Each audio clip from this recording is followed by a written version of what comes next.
Պարոն Պապոյան, շատ կարևոր աշխատանք եք անում եւ հատկապես աշխարհագրական նշումների հետ կապված շատ կարևոր է այդ խոսակցությունը ունենալ հաշվի առնելով, որ Հայաստան-Եվրամիություն համաձայնագրով մենք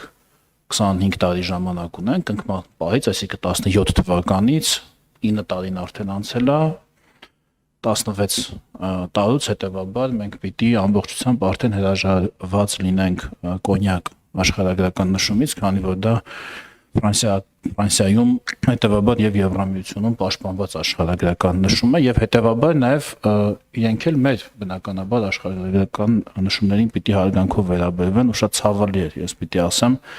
տեսնել, որ մարդիկ այս պրիմիտիվ բաները շատերը չեն հասկանում եւ տարատեսակ տգետ մեկնաբանություններ էին անում, քիչ էր մնում կոնյակը հռչակեին 5000-ամյա հայկական ուրեմն արտադրյա տեսակ եւս մտդրսևորում թե ինչքան մեծ չարիք կարող է լինել տգիտությունը եւ չտեղեկացվածությունը, եթե ճիշտ հասկացա, մենք վերջնական կանգ ենք առել հայկական բրենդի բրենդավորման, այսինքն նշման վրա, ճիշտ է, եւ հետեւաբար հենց Հայաստանում արտադրված բոլոր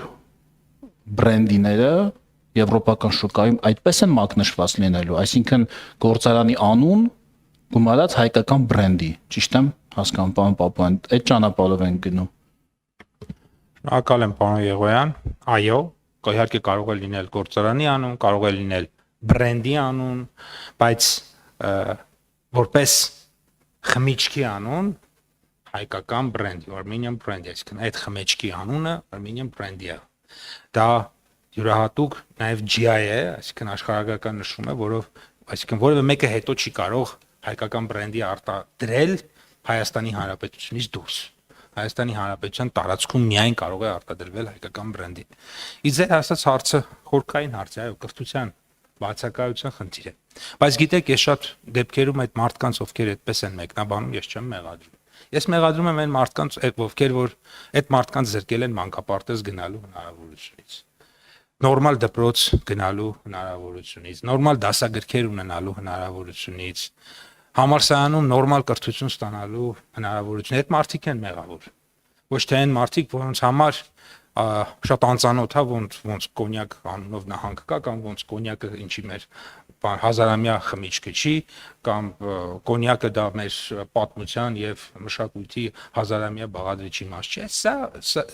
այդ մարդիկ մեղավոր չեն։ Այդ մարդկանց այդ վիճակում հասցրած մարդիկ են պատասխանատու դրա համար ու մեր խնդիրն է կրթության հարցերը առաջնահերթ լուծել եւ այս առումով կարծում եմ, որ 26 թվականի բյուջեի ընդհանուր շեշտադրումը եթե նայենք, ես տեսնում եմ, որ կրթության բաղադրիչը շատ մեծ է, բոլոր առումներով, ենթակառուցվածքից մինչև բովանդակություն կրթական, ու սա կարևոր է, որովհետև միգուցե սրա էֆեկտները մենք վստահաբար մենք չենք տեսնել, որովհետև երբ որ այսօր երեխան գնում է նորմալ մանկապարտեզ, դրա արդյունքը մենք կտեսնենք 15-20 տարի հետո, բայց մեր պետությունը հաստատ տեսնելու է, հետեւաբար այս առումով երկարաժամկետ ներդրումների առումով կարևոր է։ Պարոն Պապոյան, մեկ լրացնող հարց է, տեսեք աշխարհագրական նշման դեպքում կարևոր է ոչ միայն աշխարհագրական վայրը, որտեղ այն արտադրվում է, այլև տեխնոլոգիան, օրինակ նույնը գործում է կոնյակի համար, այսինքն բավարար չի միայն, որ այն արտադրվի հենց կոնյակ քաղաքում եւ շրջակա դեպարտամենտներում, կա հատուկ ձև, նվազագույն այսքան տարի հնեցում, այսպիսի տարաներում հնեցում, նույնը վիսկիների համար է, նույնը մյուսի։ Մենք արդյոք մշակում ենք համապատասխան կանոնակարգեր, որ ոչ միայն պահպանվի հենց ծագման վայրի կանոնը, այլ պատրաստման եղանակի կանոնները նույնպես պահպանվեն։ Շնորհակալ եմ հարցի համար, դուք ճիշտ եք, այո, եւ հիմա այդ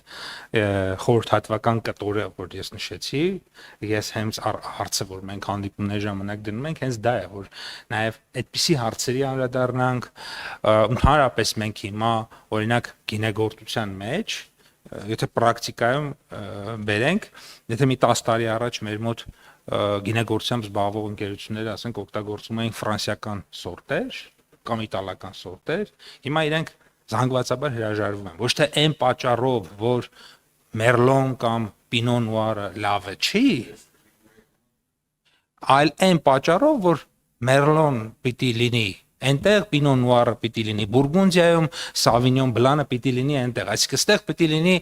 արենի, այստեղ պիտի լինի ոսկեհատ, այսինքն ամեն մի բան միտեղ է աճում։ Եվ այս առումով հայկական բրենդի մյուս հատկանիշներ եւս մենք հատկորոշելու ենք, այդ թվում նաև տեղական խաղողի սորտերի, տեղական խաղողի մշակման մեթոդների եւ այլնի վերաբերյալ։ Ասեմ ավելին, արենի խաղողը արենի գյուղից ինչքան հեռացնում ես, համայնքան փոխվում է։ Նույնիսկ Հայաստանի մեջ։ Չմոռանաք հավանել տեսանյութը եւ բաժանորդագրվել Civic AM-ի YouTube-յան էջին։